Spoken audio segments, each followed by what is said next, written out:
This is Creating and Exiting CVC Investment Portfolios featuring GE Ventures and David Mayhew. In part 1, we discussed the context for CVC and an introduction to GE Ventures.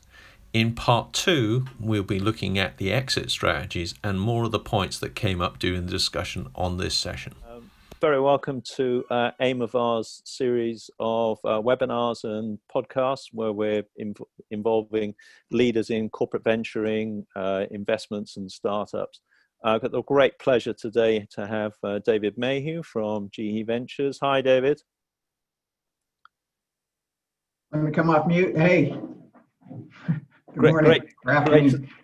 Great to have you on, David. I think we go back over 8 years. I think with you and I known each other, and we've known sort of GE Ventures. Probably the last time we physically met was about 3 years ago when I was in California when we were running programs there, and I had the great pleasure of running one of our Upstarts for Startups programs in the GE Ventures offices there in Menlo Park, which you were fantastic in helping us organize that, where we brought GE teams and other ventures, adults and their children in to do some venturing, to instill sort of venturing sort of skills and that into a broad range of people. So really appreciated that. And it's great to have you on today, David. Thank you. So today's topic, which David's really going to be the main meat of, is around creating your corporate venture sort of investment portfolios. But as we'll hear from David, GE's strategy and focus is now changing. So we'll be hearing as well and having some discussions about exiting corporate venturing and exiting your portfolios and that as well. So we're really going to have a great insight here to a full life cycle and some case examples of ventures that GE have invested in. So just some quick overview of what we're going to do. We've had brief introductions. As part of the etiquette, of course, on these webinars, could we all please mute so that we don't have any background noise or have things jumping around in terms of the video is concerned. We will ask you to unmute and be, because we will have some time for discussions and questions and that later. So I've got just a few slides to give some context, and then David's really going to be the main meat of this session, looking at creating and exiting corporate venture capital investment portfolios. As we're going through the session, please, in the chat is the best place we find for you to put your comments, put your questions, to raise points of discussion. That'll help myself and also my colleague, Samantha Northey, who's on this call as well, just help us to be able to sort of manage that sort of discussion. For some of you familiar with QR codes, which a lot of us are now as we're learning this when we're going into environments, but to keep track of where we are.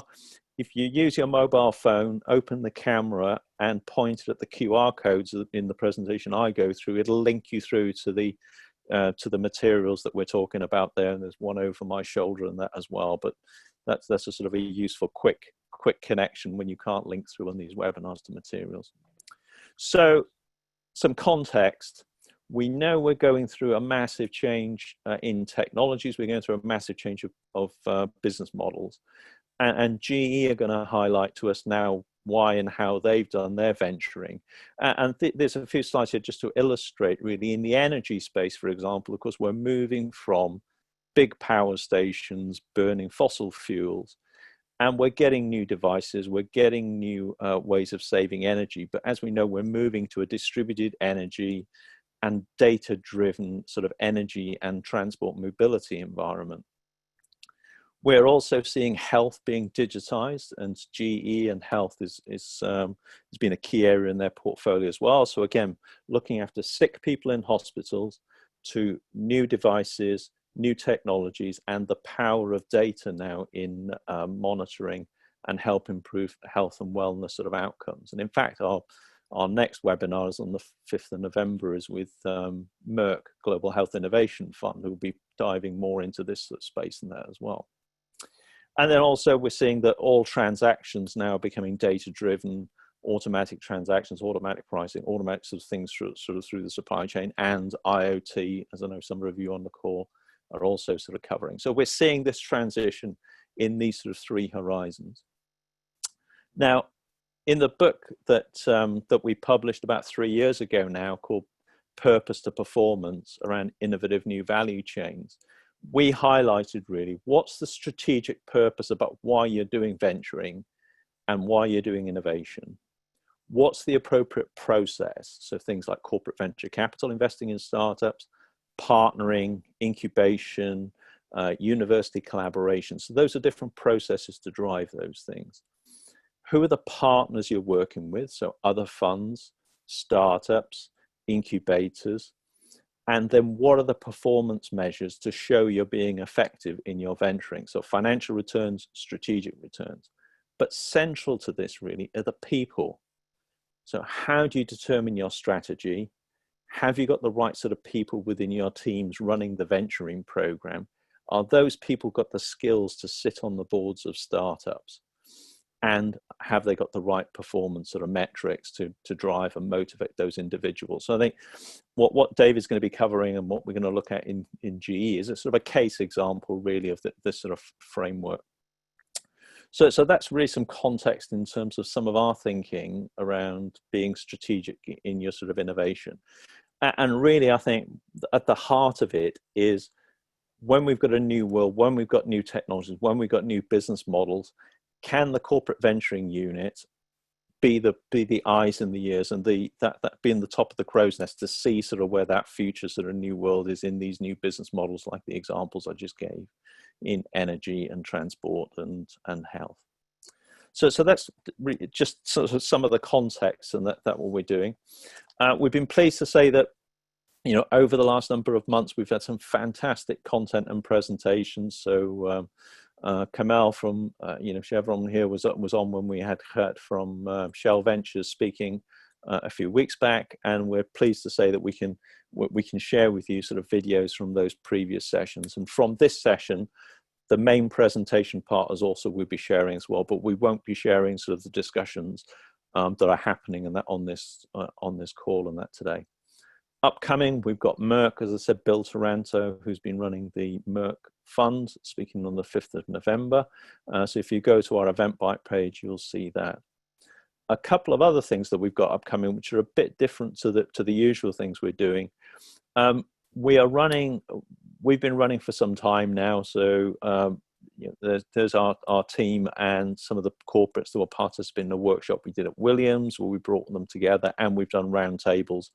Of course, in this time of social distancing and not going into workplaces, we can't do some of these things now. So we're running an online session on the 11th of November, which is really going to go into depth on strategic innovation and venturing. We've got great content, we've got great discussion, and we've got sort of learning online, which sort of replicates some of those programs we've sort of done in physical environments. So that's on the 11th of November. The other thing we're doing, which we've done really successfully as well in the past as well, is a real venture capital case studies. This is an 8-part case study where you make the decisions of, you see the original pitch decks, you see the original business plans, and you decide how much you're going to invest in this startup venture. And then once you've invested, you're then sitting on the board of that business. And then how's that business going through the 8 parts of getting customers, raising new investment, and you being on the board of that business. But we've also got content in between to discuss the conflicts between a corporate investment and a financial investment, and this sort of strategic balance. So there's some interesting perspectives there, and we're running that on the 25th of November. So those are on the Eventbrite page and that as well, if you'd like more details and you'd like to sign up for that. So lastly, a lot of this stuff has been driven by the book, and that's available on Amazon, but also we've now got available, you can have signed copies and that if you wish.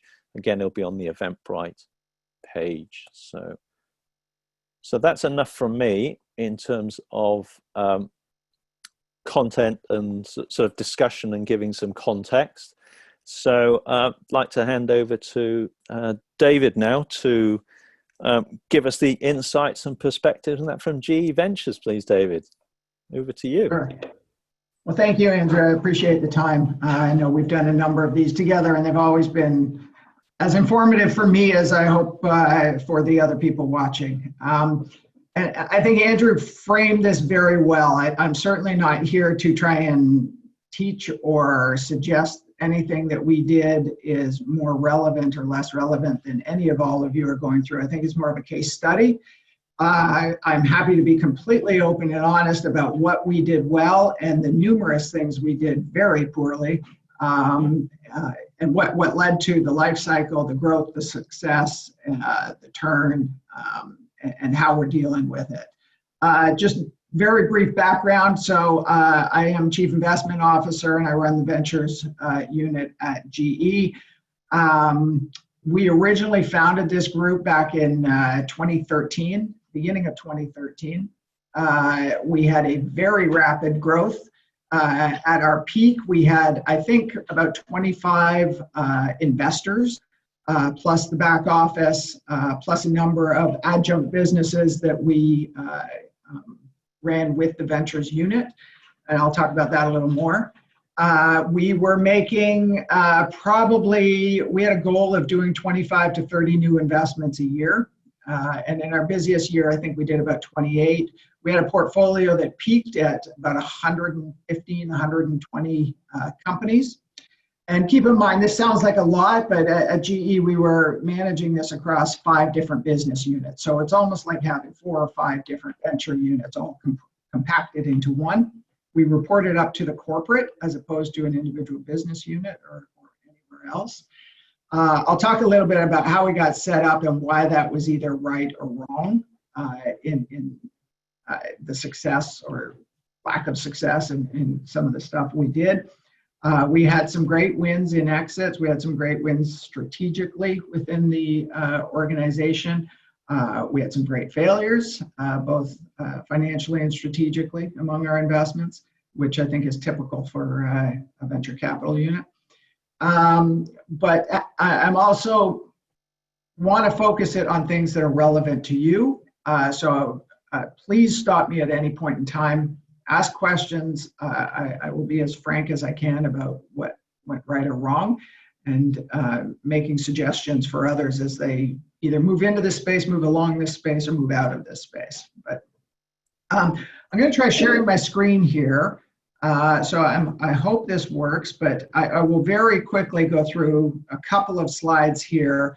Hope they're relevant. Please ask questions along the way and stop me, and then we can go off slides and into whatever you want to focus on from this. David, we find it's better if people pop their questions into the chat, and we'll come back to them at the end if that's okay.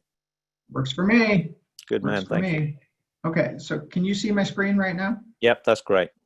Okay, so just as this was really through the life cycle, we started up the Ventures unit, as I think a lot of people do, where it's a way of accessing innovation, and it was a little bit of an island at the time in terms of how that functionality worked within the organization and how it was supposed to work with other areas of the organization. And it really took us about 5 years to figure out what role we were supposed to be playing in the organization. And a lot of it wasn't just us figuring it out, it was creating the role at the same time and figuring out how to work with the other areas of the organization that did similar things. And there are, in large organizations, antibodies to doing anything new, anything unique, anything that might step on other people's toes. And while you can say 1,000 times, we're here to work with you, not against you, people are very protective of their fiefdoms or regimes or their functionality. And it takes a long, long time to break through and convince people of that. Where we ended up, I think, in terms of the functionality of GE Ventures was playing a role within the broader innovation playbook, as we called it. And that meant working with our global research, which was and continues to be our research and development organization. And GE has one of the largest and most effective, I think, certainly in terms of IP and other things, development platforms in our global research center. And then also with corporate development. And I think a lot of people start up venture capital units in order to seed BD activity and potential acquisitions. And really where we found the sweet spot of our value add was in the long-term planning for the business units and figuring out the build buy partner relationship and where we should be focusing resources, funds, people, and where we shouldn't, to be honest. And as we found out the hard way, corporations are very reluctant to partner. They want to control the process, they want to own the outcome, they want to be responsible for it along the way, and they want to make all the decisions along the way. And partnering is kind of the opposite of that, where you have to give up a lot of that control in order to get to an end game. And so what we would do as a functionality is we would join the business units in doing their long-term 10, 20-year planning. And a lot of this we initiated with them. And we would set out with them and say, okay, where do you want to be in 20 years? Where do we think this industry is? Where do we play now? Where do we want to play? And what are the assets we need to get to that end game? And we would create matrices of, we need this functionality, we don't need this, we need to sell this, we need to add this. And in each of those boxes, we would say, okay, what have we got? Do we need to build that internally? Do we need to buy somebody to get there fast? Do we need to partner? Do we need to control it at all? Or do we need this as an input into our end game? Or do we need to sell it? I mean, this isn't a core functionality and we're better off just, hiring some firm to do that for us and focus on our core functionality. And we learned a lot from these sessions. I'll give as an example, with our oil and gas team at the time, we sat down and did this and said, okay, where do you think this industry is going in each of the spaces over the next 5 to 10 years? What have we got? Where are we going to play in these industries? And one of the things we learned was, and where do we see, and what we brought to it was, we went out and said, well, where is venture capital spending its money in oil and gas? And what are we looking at versus what you guys think? And there was a big disconnect between where they thought the industry was going, where the value add was going to be, and where we saw people investing cash from financial investors in the space. And we said, well, we can't both be right. Let's try and meld this and see where, and we changed our investing strategy from that. I think they changed where they thought the value chain was going and where they should be focusing. And we came up with a longer term plan, and we had a real focus from that as to, well, what should we be looking for to help you? Just as an example of one of these. The other thing we did was we set up a new business creation group. And that was tightly with the global research or R&D functionality. Like most organizations, we created a lot more IP than we could actually commercialize or sell. IP doesn't age well or sit on the shelf well. So we used our connections with the entrepreneurial community and said, hey, can we build a company around this? And during our time, I think we built 8 or 9 startups within the organization, some of which were really closely tied to the organization, some of which were peripheral and were using technology that was being thrown off by the organization. I think 5 of those went on to raise outside money. A couple of those are still functioning very successfully in the both the healthcare space, the aviation space, some of the software, where we now hold a minority investment, and this is like a regular corporate CVC investment for us now, but very, very successful. And I will say, from a strategic perspective, we got about 50 times more value internally within the organization and discussion and interaction from those than we did from the 120, 130 investments that we were sitting on as an investing group. But anyway, this is sort of where we ended up, where we saw our value. And I think as I just talked through this, you're going to hear me say the word alignment a lot.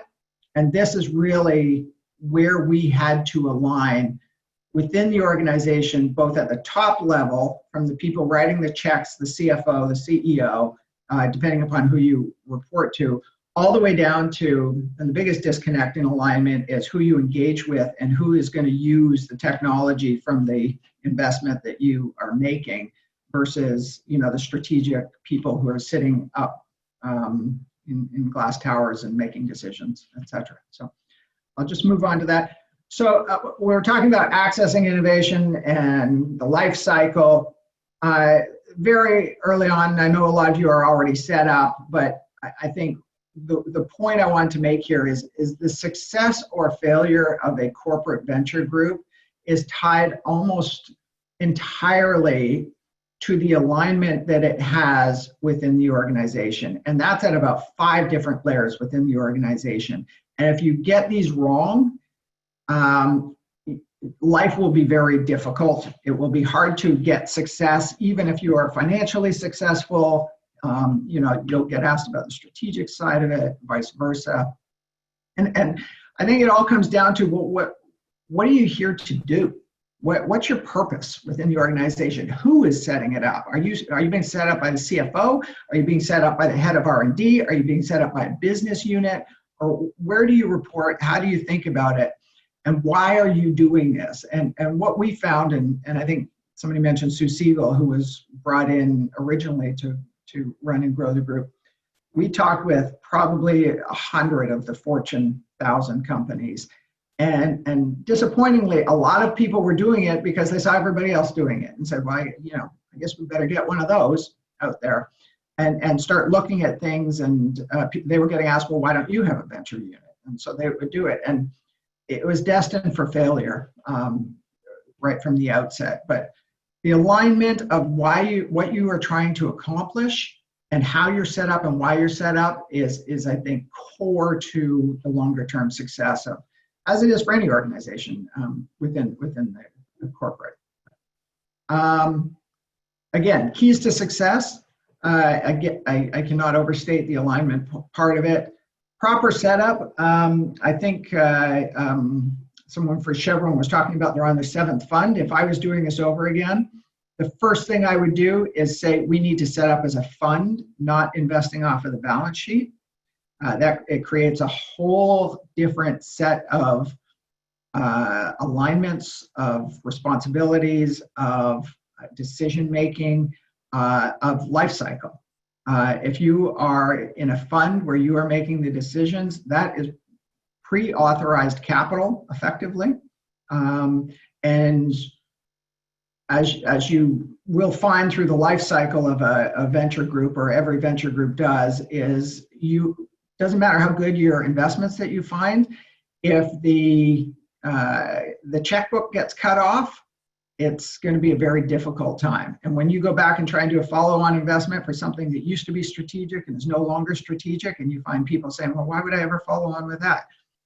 That's going to impact your ability to get into new deals as well, especially from financial investors.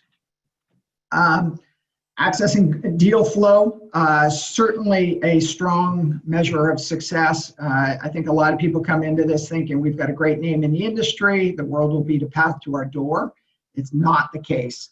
Most financial investors out there do not like corporate VCs. They see them as dumb money. They will take your money in a heartbeat. If you don't use the company's product or help market it very quickly, they write you off very quickly. But most deals, the financial VC is deciding who gets in the deal, the allocations with the company, and they would prefer not to have corporates in there unless you bring something more than money to the table, and you actually have to follow through on that. And that means alignment back with the parent organization in order to be able to bring that. And they want access to everything from your customer list to your R&D people to marketing people to finance to everything and contacts in the industry. And then be a good partner, and obviously, and we can talk more about that. And then measuring success, again, this goes to alignment and telling the story. It is so important to tell the story internally.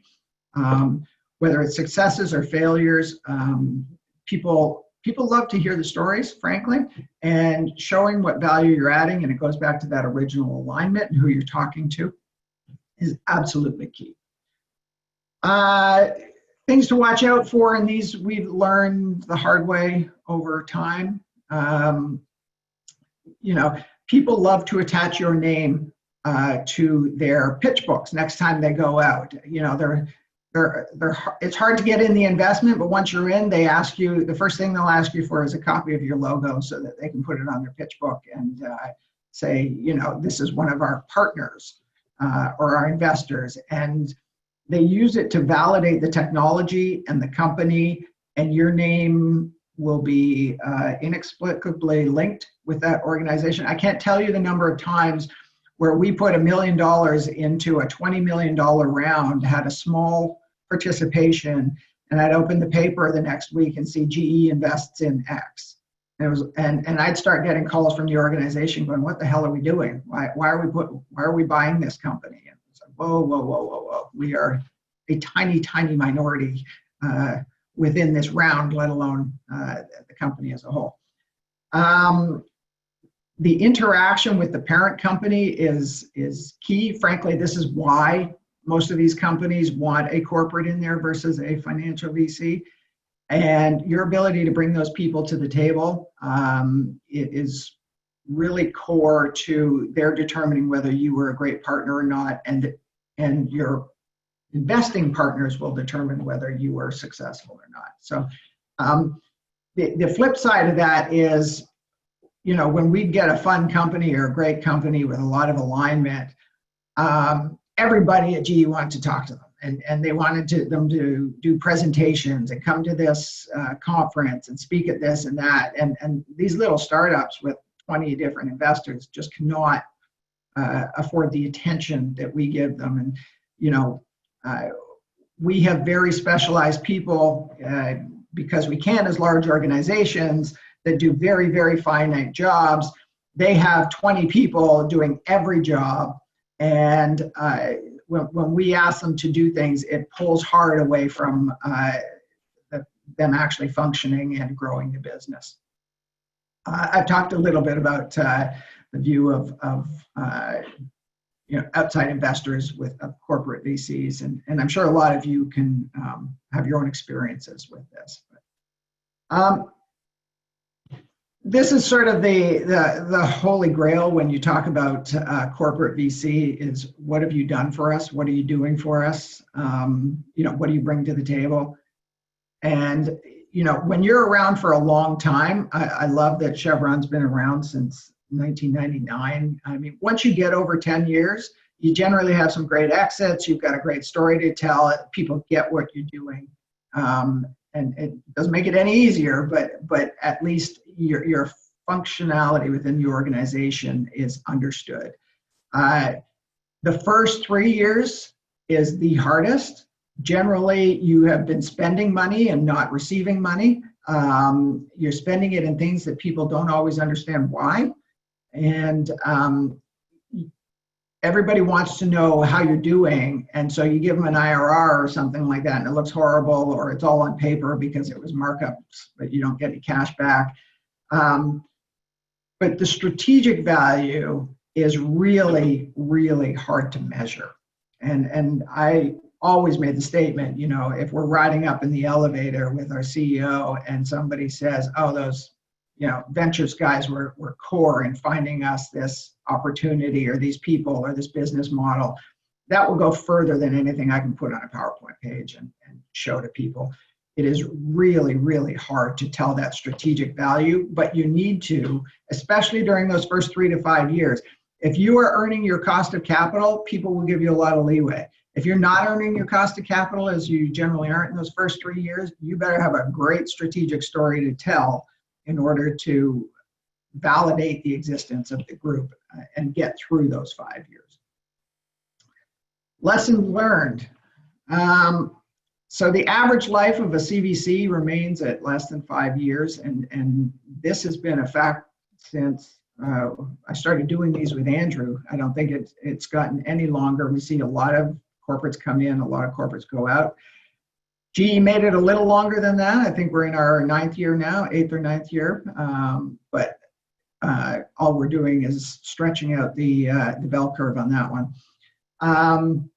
Over communicate. Again, this goes to alignment and explaining what you're doing strategically, financially. Partner, don't dabble. And people always ask us, are you first and foremost financial or are you strategic? And you get that question a lot. And we set swim lanes that are strategic, and within those, we are a financial investor. And there's a number of reasons. I mean, we could find the most strategic investment in the world, and if they go bankrupt, it's not that strategic. So we are first and foremost a financial investor. That makes us a better partner to our co-investors. But we get the strategic side of it by staying within the swim lanes of what we are looking for, what we're looking to invest in. And that was for healthcare, that was for oil and gas, that was for power. It was, and that was the alignment that it took us 5 years to get with the business units as to what should we be looking for that is meaningful for you. And then we would go out and find companies within that space and try and pick the winners. And unless you pick the winners, it just doesn't work. The most important lesson we learned, the most important message that we had to shift within the organization was, what can they do for me to what can I do for them? And this is with the portfolio companies. I cannot tell you during the first 2 years where we would have, the number of times we would have a presentation with the CFO. And the first question he would ask us is, how much are they buying from us? What are they bringing to the table? And, what can they do for us? Why are we in this investment? And it was really the wrong question, frankly. And I mean, most of these companies are small startups. They got 30 people, they got 40 people. We've got 200,000 people. There's not a lot that they're going to do that moves the needle for us. The only way they can move the needle for us is if their technology becomes industry standard. If they become the de facto winner in the market and we are along for the ride and have insight into that, that's where it becomes valuable for us. And the only way we can get there is to say, what can we do to help them become that, as opposed to what are they doing for us? And that took a long, long time to get through the organization and the various levels of the organization. Ironically, the lower or deeper you go within the organization, the more anxious they are to engage with the startups, and they want to learn, they want to see how other people do it, they want to check out the product. When you got to the higher levels, it was much more strategic and, what are they doing for us? What are they doing for us? So it was a different story depending upon where you were in the organization. That's really what I wanted to just share from that perspective. In terms of the life cycle, I can tell you just as backdrop. So I think, as all of you know, GE went through its hard times over the past 3 to 4 years. We had a change of CEO. And Jeff Immelt was key to starting up the ventures business and being a key supporter for that unit. He would go regularly on roadshows throughout the organization and tell his business leaders, go talk to ventures about that. Go find out what the entrepreneurs in this industry are doing. Get some new ideas. GE was getting way too insular, way too navel gazing and bureaucratic. And he wanted to, every time he'd come out to Silicon Valley and we'd take him around to see people, and you could see him get excited about some of this stuff. And he would take it back within the organization. He was one of the biggest champions we had. I think now that he's left, he's actually sitting on the board for 3 or 4 startups and joined as an advisor, one of the VC firms out here. But when we lost Jeff, we didn't lose a lot of the traction we had internally within the organization. What effectively happened was the organization went from being very corporate and centralized focused to decentralized. And if it wasn't done in the business unit, we weren't going to do it. And so instead of, and the value for the corporate venture team at GE was that it sat at the corporate. And so it wasn't subject to the whims of individual businesses. And when the new CEO came in, he basically said, everything gets moved down to the business. There's no centralized functionality here. And ironically, as we are living through the life cycle of GE Ventures, the individual business units are now investing in startups, and I get regular calls and emails and asks to help support, well, how do we do this? And you do want to shake your head and say, well, you had a centralized organization with that expertise a while ago. but it's replicating itself on a smaller level within the different business units now than it was at the corporate. So it's really, instead of getting out of the ventures game, it's being shifted downwards. That means, we are selling off the portfolio. We hope to be done that. It took a lot longer than we thought it would. There were a lot more issues with doing that. I'm more than happy to get into the details of, the roadblocks we ran into if you guys are selling off individual assets. Pushing the investments for exit. I think when you're in, very few people, the CEOs of these startups want to grow it as long and as fast and as hard as they can. They rarely want to talk about exit because they built this baby and they want to keep going with it. And a lot of times, and even in the boardroom, people don't want to bring up the exit discussion because you don't want to be seen as an unsupportive investor. But the minute that you do, you'll find that the alignment around the table is very much of, when are we going to exit? How are we going to exit? What are we going to start doing now to get to that exit point? And unfortunately, a lot of those tough conversations lead to, do we have the right leadership within the organization of the startup? So one of the things we found as we've gone through this is initiating those discussions led to events and situations for exit within the company that a lot of our partners were looking for, and we're just looking for an impetus to start. So I think that was a lesson learned as well along the way. David, excellent. I think that's a fantastic overview, and I think the alignment, what we've been saying about being very clear about the purpose, I think is a great point, because otherwise, the analogy I use is, that a CEO comes back from Davos or Silicon Valley and says, I want to do the same as Intel, I want to do the same as GE. And I think that's the wrong place to sort of start. I think you've given some fantastic learnings in that here. Could we just go into a little bit more about the exit? So when that decision was made that GE is going to get out of venturing, it's going to push to the business units, how big was the portfolio then, and what themes were they in? Join us for the second part, where we'll be looking in more detail at the exit strategy and approach, and also other topics that came up during our discussion.